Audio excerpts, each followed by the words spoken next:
दोस्तों नमस्कार, मेरा नाम है सूर्यकांत और आप देख रहे हैं भारत एग्री का हिंदी यूट्यूब चैनल। आज की वीडियो में हम बात करने वाले हैं तरबूज की फसल के बारे में और हम देखेंगे कि तरबूज की फसल में हम 1 एकड़ से 30 से 35 टन की उपज कैसे ले सकते हैं। मैं आपको तरबूज की बुआई से लेकर कटाई तक की लगभग संपूर्ण जानकारी बताने वाला हूँ। हम देखने वाले हैं कि तरबूज की खेती के लिए बेस्ट जलवायु कौन सा होता है, कौन सी किस्मों का चुनाव हमें करना चाहिए, बुआई या फिर रोपाई कैसे करनी है, खेत में जो फर्टिगेशन है यानी कौन कौन से उर्वरक कब कितने और कैसे देने हैं, और फसल में जो प्रमुख कीट या फिर रोग आते हैं उनको कंट्रोल करने के लिए हमें कौन से स्पेशल स्प्रे लेने हैं। इसलिए अगर आपके पास तरबूज की फसल है या फिर आप लगाने वाले हो तो ये वीडियो आपके लिए बहुत ही खास होने वाला है। मेरी आपसे एक रिक्वेस्ट है, थोड़ा सा साइड में बैठिए। 5 से 10 मिनट का वीडियो होने वाला है, पूरा वीडियो देखिए और वीडियो के बाद अगर आपके पास कोई भी प्रश्न हो तो उसे कमेंट्स बॉक्स में जरूर लिखिए, हम आपके सभी सवालों के जवाब देंगे। चलिए शुरू करते हैं। शुरुआत करते हैं जलवायु से। अगर आपको तरबूज की खेती अच्छी करनी है, उपज ज्यादा लेनी है तो आपके क्षेत्र में लगभग 25 से लेकर 30 डिग्री सेल्सियस का तापमान मेंटेन होना आवश्यक है, क्योंकि इसी तापमान के अंदर तरबूज का जो अंकुरण होता है, पौधे की अच्छी ग्रोथ होती है, वो बहुत बढ़िया होती है। बात अगर हम मिट्टी की करें तो दोस्तों इसके लिए हल्की दोमट रेतीली मिट्टी बहुत ही अच्छी मानी जाती है। जिस मिट्टी का पीएच 6.5 से लेकर 7.5 के दरमियान मेंटेन होता है, उसमें तरबूज की फसल बहुत ही अच्छी ग्रो करती है। अगर ऐसी जमीन ऐसी मिट्टी आपके पास है तो मेरी गारंटी है आपकी तरबूज की खेत से 1 एकड़ से 30 से 35 टन उपज जरूर निकलेगी। बात करते हैं वैरायटी के बारे में, यानी किस्मों की।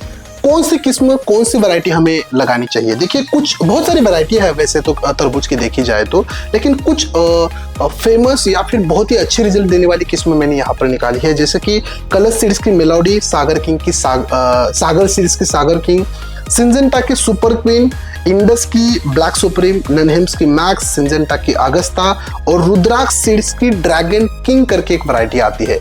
इनमें से आंख बंद करके कोई भी वैरायटी का चुनाव करो। अगर हम बात बीज दर की करें, वैरायटी के चुनाव के बाद अगर हम बात बीज दर की करें तो दोस्तों 1 एकड़ में सीधे बीज की बुआई करने के लिए आपके पास 350 ग्राम बीज होना आवश्यक है। अगर आप रोपाई करते हो और एक बेड पे सिंगल लाइन लगाते हो तो 1 एकड़ में लगभग 6000 पौधे बैठेंगे। अगर आपको एक बेड के ऊपर डबल लाइन लगानी है तो आप 1 एकड़ में 9820 पौधे लगा सकते हो। अब ये डिस्टेंस मैंने कितना दिया है, बेड टू बेड डिस्टेंस है 6 फीट और पौधे से पौधे का डिस्टेंस है 1.5 फीट। लेकिन ध्यान रखिए, बुआई और रोपाई करने से पहले हमें बीज उपचार जरूर करना है। मान लीजिए आप बीजों से सीधे बुआई कर रहे हो तो आपको ट्राइकोडर्मा विरिडी और सुडोमोनास फ्लोरोसेंस 5-5 ml लेना है। दोनों भी दवा आपको 5-5 ml लेनी है और 1 किलो बीज के ऊपर उन्हें लगानी है। बीज छांव में सुखाने हैं और फिर उन्हें बुआई के लिए इस्तेमाल करना चाहिए। अगर आप सीधे रोपाई कर रहे हो, यानी बीज के बजाय आप नर्सरी से रोप खरीदे है आपने और उन्हें लगा रहे हो, तो आपको जो पौधे होते हैं उनके जड़ों के ऊपर उपचार करना है। इसमें आप क्या कर सकते हो, ट्राइकोडर्मा विरिडी 10 ml और सुडोमोनास फ्लोरोसेंस 10 ml, ये दोनों 10-10 ml लेना है आपको। 1 लीटर पानी में घोल बनाना है और जो ट्रे है वो ट्रे हमें इस पानी में 5 से 10 मिनट के लिए डुबाना है।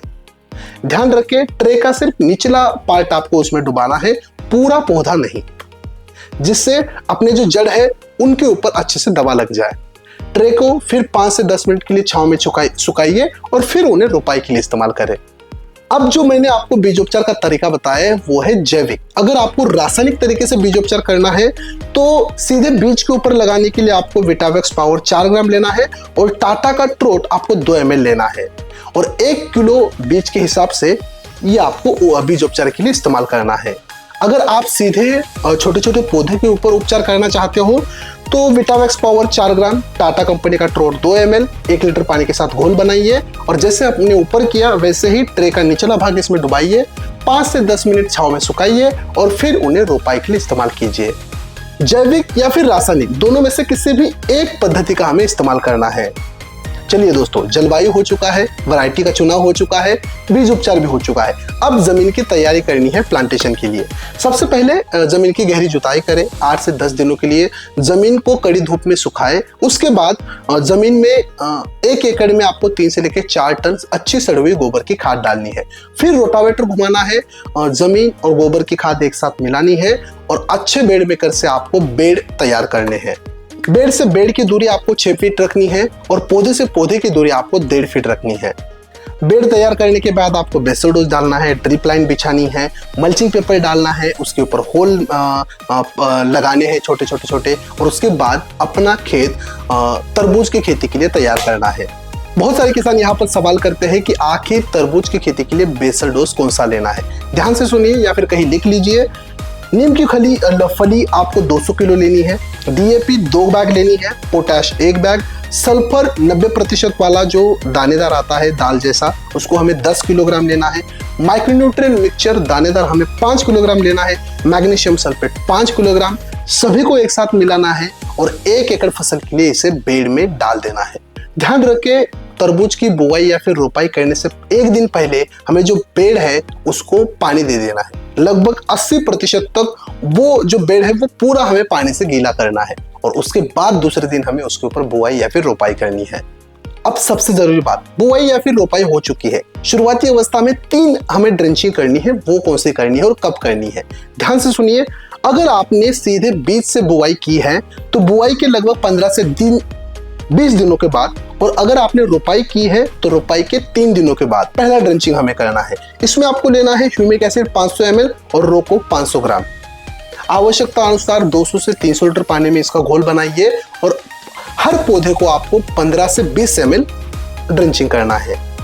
दूसरी ड्रेंचिंग हमें पहले ड्रेंचिंग के 5 दिनों के बाद करनी है। इसमें आपको लेना है वोल्यूम फ्लेक्सी 200 ml, साथ ही 12XS 3 किलो और इसाबियोन 500 ml।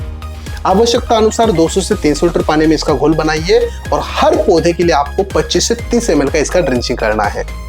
और तीसरी ड्रेंचिंग करनी है दूसरे ड्रेंचिंग के 5 दिनों के बाद। इसमें आपको लेना है 12XS 3 किलो और पूर्वा कंपनी का मिलांज करके आता है वो 2 किलो लेना है। आवश्यकता अनुसार 200 से 300 लीटर पानी में घोल बनाइए और हर पौधे के लिए आपको 40 से 50 ml इसका ड्रेंचिंग करना है। चलिए दोस्तों, ये था तरबूज की खेती का पहला पार्ट, जिसमें हमने जलवायु देखा, वैरायटी देखी, सीड देखा, बीजोपचार देखा, बुआई या फिर रोपाई कैसे करनी है ये भी देखा और शुरुआती 3 ड्रेंचिंग भी देखी। अगले पार्ट यानी पार्ट 2 में हम देखेंगे कि तरबूज की खेती में हमें ड्रिप से जो सिंचाई करनी है या फिर ड्रिप से जो फर्टिलाइजर देने हैं वो कैसे, कब और कितने देने हैं, साथ ही कीट और रोगों के लिए कौन कौन से और कब स्प्रे लेने हैं। पहला पार्ट का वीडियो और जानकारी कैसी थी कमेंट्स बॉक्स में जरूर बताएं और दूसरा पार्ट देखने के लिए हमारे Bharat agri Hindi YouTube channel को सब्सक्राइब करें और साइड वाले बेल आइकॉन के ऊपर जरूर क्लिक कीजिए। मिलते हैं पार्ट 2 में, तब तक के लिए धन्यवाद।